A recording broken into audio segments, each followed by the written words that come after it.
Hello दोस्तों, हमारी आज की कहानी है नौकरानी ने मालकिन के लिए दी बच्चे की कुर्बानी। कहानी पसंद आए तो हमारे चैनल को सब्सक्राइब जरूर करें। रेणु, काम बाद में कर लेना, पहले चाय और भजिए खा ले। दीदी, आप मेरे लिए क्यों परेशान होती हो? मैं तो घर से ही खा पी कर आती हूँ। सकुचाते हुए नाश्ते की प्लेट हाथ में लेते हुए रेणु ने कहा, इसमें परेशानी कैसी? खुद के लिए तो बनाती ही हूँ, तो एक कप तेरे लिए बना लेती हूँ और ये फल लेते जाना तेरे बच्चों के लिए। टेबल की ओर इशारा करते हुए पीरिया ने कहा। रेणु फल लेकर जाने लगी। तभी पीरिया ने फिर आवाज़ दी, सुन, आज तेरा बेटा नहीं आया? वो दीदी, आज मेरे आदमी की छुट्टी रहती है, इसीलिए वो घर पर ही है। रेणु ने खुश होते हुए कहा, अच्छा, मैं खिलौना लाई थी गोलू के लिए, ये उसे दे देना। खिलौना देते हुए पीरिया बोली। आज रेणु बहुत खुश थी। आज तो बच्चे फल देखते ही खुश हो जाएंगे और गोलू तो ये कार देखकर उछलने ही लगेगा। ये पहली बार नहीं था। पीरिया हमेशा ही रेणु की किसी न किसी रूप में मदद करती रहती थी।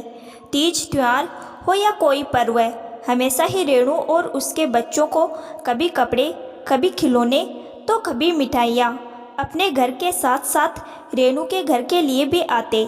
पीरिया को ये सब करने से बहुत खुशी मिलती थी। शायद ईश्वर उसकी भी सुन ले। इसी आस में हर ज़रूरतमंद की मदद करने से कभी पीछे न रहती। रेणु भी पीरिया के हर काम के लिए हमेशा तत्पर रहती। पीरिया मैडम के न जाने कितने एहसान थे उस पर।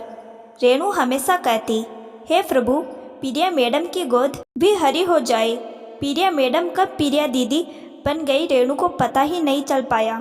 सच कहा है किसी ने, कभी कभी रिश्ते अमीरी गरीबी से परे हो जाते हैं, और यही रेणु और पीरिया के बीच था। पीरिया को बच्चों से बहुत प्रेम था। अच्छा पति, नाम, पैसा, सब कुछ तो था, पर कमी थी तो एक बच्चे की। रेणु अक्सर ही काम पर अपने बच्चे को ले आती। बच्चे पीरिया की कमजोरी थे। बच्चों के साथ समय बिताकर उसे बहुत अच्छा लगता, इसीलिए अक्सर ही वह पार्क में टहलने चली जाती। शाम को बहुत से बच्चे पार्क में खेलने आते थे। पीरिया पार्क में रखी बेंच पर बैठ उन्हें देखती रहती। कभी कभी बात करने की कोशिश करती। कुछ बात करते तो कुछ दूर भाग जाते। वो जब भी बाहर जाती, रेणु के बच्चों के लिए कुछ ना कुछ जरूर लेती।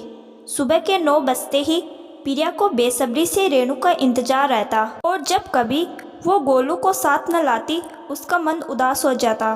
रेणु के 2 बच्चे और हैं, जिन्हें वो घर पर ही छोड़कर आती थी, पर गोलू अभी 2 साल का ही था, इसीलिए उसे अपने साथ ही लाती। गोलू को भी पीरिया का संग अच्छा लगता। एक पल के लिए तो पीरिया भूल ही जाती कि गोलू उसका नई नौकरानी का बच्चा है। कई बार मन में आया कि रेणु से कह दे, आज गोलू को मेरे पास ही छोड़ जा, पर कभी हिम्मत न हुई। माँ बनने के सुख से वंचित जरूर हो, पर ममता उसमें कूट कूट कर भरी थी। काम के बीच बीच में रेणु का गोलू को देखने आना, उसे दूध पिलाना पीरिया को एहसास करा ही देता कि गोलू को उसकी नहीं बल्कि अपनी माँ रेणु की ज़रूरत है। पीरिया का यूँ बच्चे के लिए तड़पना अबे से भी देखा नहीं जाता। लाख सुख सुविधाएं, महंगे तोहफे, भरपूर प्यार देने के बाद भी वो पीरिया के जीवन में बच्चे की कमी दूर नहीं कर सकता था। आज 10 बज गए, पर रेणु का कुछ पता नहीं था। इतनी देर तो उसे कभी न हुई थी। दरवाजे की घंटी बजते ही पीरिया दौड़ पड़ी। आज इतनी देर क्यों कर दी? मुझे तो लगा आज बिना बताए ही छुट्टी कर ली तूने। अरे नहीं दीदी, वो मैं ये क्या वो मैं कर रही है? क्या बात है, परेशान क्यों है? बच्चे तो ठीक है न? आज गोलू को भी नहीं लाई। इतना सुनते ही रेणु फूट फूट कर रो पड़ी। क्या बताऊं दीदी, मैं फिर से प्रेग्नेंट हूँ, पर मेरा आदमी ये बच्चा नहीं चाहता। आज तो उसने धमकी दी है कि बच्चे को गिराए बिना घर मत आना, इसीलिए अस्पताल गई थी। पर जब डॉक्टर ने बच्चे की धड़कन सुनाते हुए मेरा आखिरी जवाब मांगा, तो मैं ये न कर पाई। इस सब में बेचारे इस बच्चे का क्या दोष? मैं अपने ही बच्चे की हत्या कैसे कर सकती हूँ? इतना सुनते ही पीरिया का दिल तड़प उठा।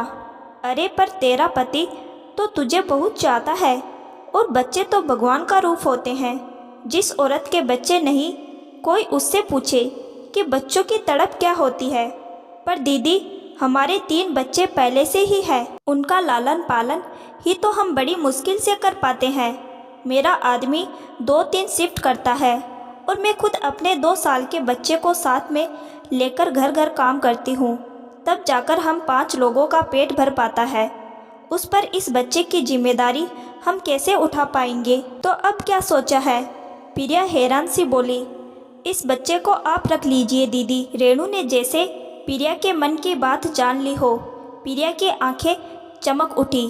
रेणु क्या? हाँ दीदी, आपका दुख मैं अच्छे से समझती हूँ। आप मेरे बच्चों का इतना ख्याल रखती है। ईश्वर ने आपको एक मौका दिया है। मेरा पति ये बच्चा नहीं चाहता, मैं इस बच्चे को गिराना नहीं चाहती, और आप एक बच्चे के लिए तड़पती है। इसमें हम सबका ही भला है। मेरा बच्चा दुनिया देख पाएगा और उसे अच्छी परवरिश मिल जाएगी, और बच्चे के प्यार को तरसती एक माँ को मातृत्व का सुख मिल जाएगा। मेरे लिए इतनी बड़ी कुर्बानी? नहीं नहीं रेणु, एक माँ से उसके बच्चे को अलग करने का पाप मुझसे नहीं होगा। मन को खुद ही डांडस बंधाते हुए प्रिया बोली। अबे बहुत देर से दोनों की बातें सुन रहा था, अब वो भी बोल पड़ा। पाप कैसा प्रिया? ईश्वर ने रेणु को पहले ही 3 बार माँ बनने का सौभाग्य दे दिया है। शायद इस बार तुम्हारी बारी है। मुझे यकीन है तुम एक बहुत अच्छी माँ बनोगी, और रेणु भी तो यही चाहती है। पर तेरा पति, मैं उसे मना लूँगी, वो ज़रूर समझ जाएगा। इतना सुनते ही प्रिया ने रेणु को गले लगा लिया। अमूल्य खुशी जो तूने मुझे दी है, उसका एहसान मैं कभी नहीं चुका पाऊँगी। आज एक छोटी बहन ने बड़ी बहन का जीवन खुशियों से भर दिया है। पूरे 9 महीने बाद रेणु ने एक प्यारे से बेटे को जन्म दिया। नरस बच्चे को रेणु की गोद में देने लगी। तभी वह बोल पड़ी। बच्चे के माँ बाप बाहर इंतजार कर रहे हैं, आप उन्हें ही दीजिए। पहली बार बच्चे को गोद में लेते हुए प्रिया के हाथ कांप रहे। मासूम सी अंगुलियों ने जब प्रिया के गालों को छुआ, तब उसे यकीन हुआ कि वह भी माँ है। इस नज़ारे को जिसने भी देखा, उसकी आंखें नम हुए बिना न रह पाई। एक और रेणु खुश थी कि कम से कम उसके एक बच्चे को हर सुख सुविधा, लाड प्यार मिलेगा, जिसे शायद वो कभी न दे पाती। वही प्रिया कृतज्ञ थी हमेशा के लिए। रेणु की कुर्बानी वह अपना सब कुछ लुटाकर भी पूरी नहीं कर सकती थी।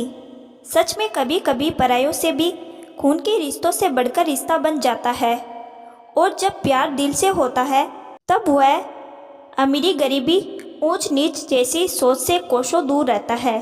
अगर हमारे कुछ करने से किसी के जीवन में खुशियाँ आ सकती है, तो उसे करने में कोई हर्ज नहीं होना चाहिए। किसी को खुशी देने से बढ़कर कोई पुण्य नहीं हो सकता।